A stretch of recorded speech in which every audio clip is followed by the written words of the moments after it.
نحمدہ و نصلی علی رسولہ الکریم۔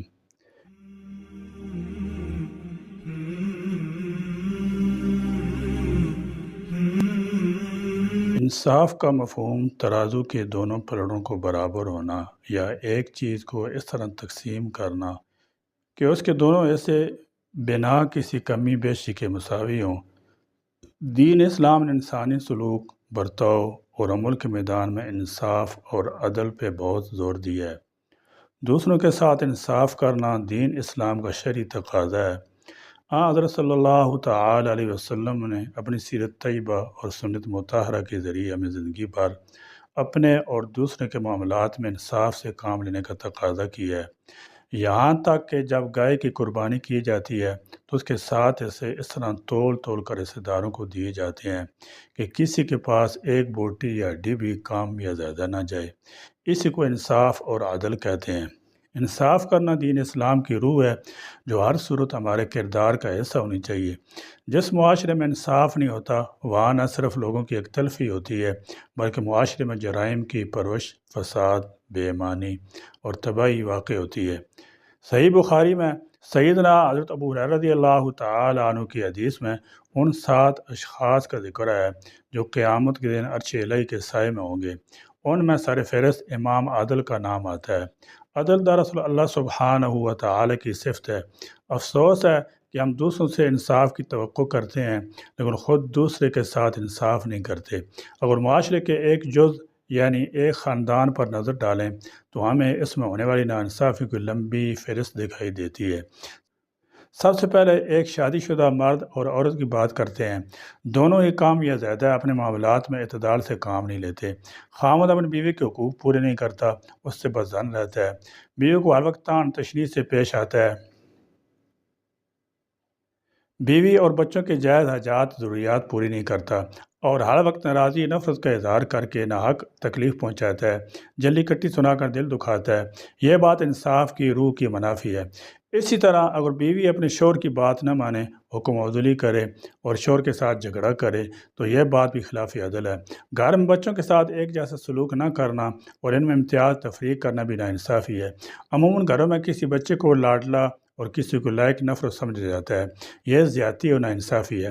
ہمارے معاشرے کا بھی یہی حال ہے۔ ہم کہیں ملازمت کرتے ہیں تو اپنی ڈیوٹی پوری طرح سر انجام نہیں دیتے، کام چوری، سستی اور لیت العال کا مظاہرہ کرتے ہیں۔ ہمارے ذمہ جو فرائض ہوتے ہیں ان کی ادائیگی کو کما حقو پورا نہیں کرتے، اپنا وقت چائے پینے میں ضائع کر کے کاموں کو التوا میں ڈالتے ہیں۔ یہ اپنے کام اور ملازمت کے ساتھ ناانصافی ہے، بلکہ یہ عمل جائز ذریعہ آمدنی کی بھی منافی ہے۔ اگر غور کریں تو ہم اپنے ماتحتوں کے ساتھ بھی بدسلوکی کے مرتکب ہوتے ہیں، انہیں بسا اوقات کم تر سمجھتے ہوئے برے برتاؤ کا نشانہ بناتے ہیں۔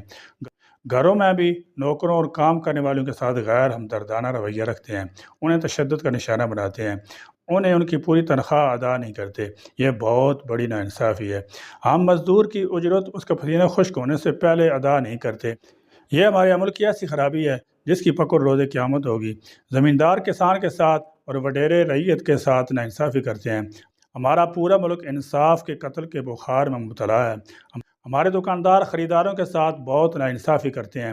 خریدا ہوا مال ناقص نکل آئے یا کسی اعتبار سے ناپسندیدہ ہو تو اسے واپس لینے یا تبدیل کرنے کے رویدار نہیں ہوتے، بلکہ خریدار کی تذلیل اور لڑائی جھگڑا کرتے ہیں۔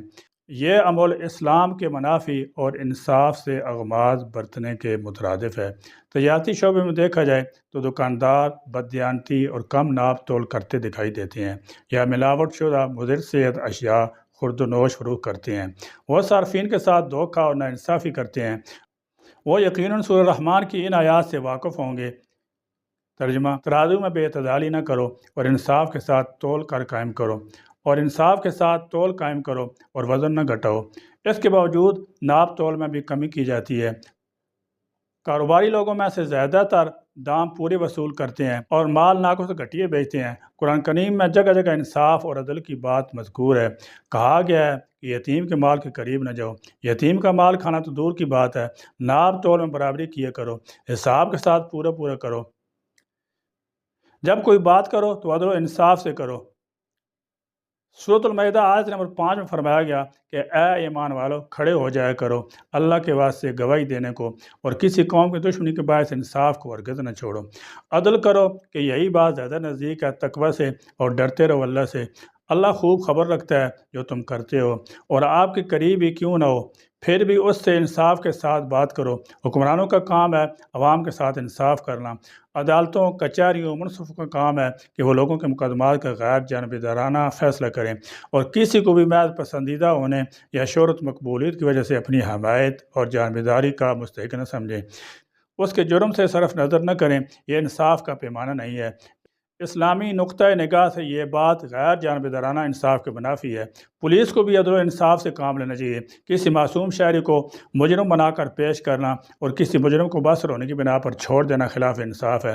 ہمارے منتخب نمائندوں کو بھی اپنے تفویض شدہ کاموں سے انصاف کرنا چاہیے، نہ کہ وہ تعمیراتی کاموں میں کمیشن لے کر اپنے انتخاب پہ خرچ ہونے والی رقم کو واپس وصول کرنے کے لیے کمیشن اور رشوت کا سہارا لیں۔ یہ بددیانتی اور سراسر ناانصافی ہے۔ ہماری دعا ہے کہ اے کاش ہمارے پورے ملک میں عدل و انصاف کا پرچم لہرائے اور سب کو انصاف ہوتا نظر بھی آئے۔ آمین۔ وآخر دعوانا الحمدللہ رب العالمین۔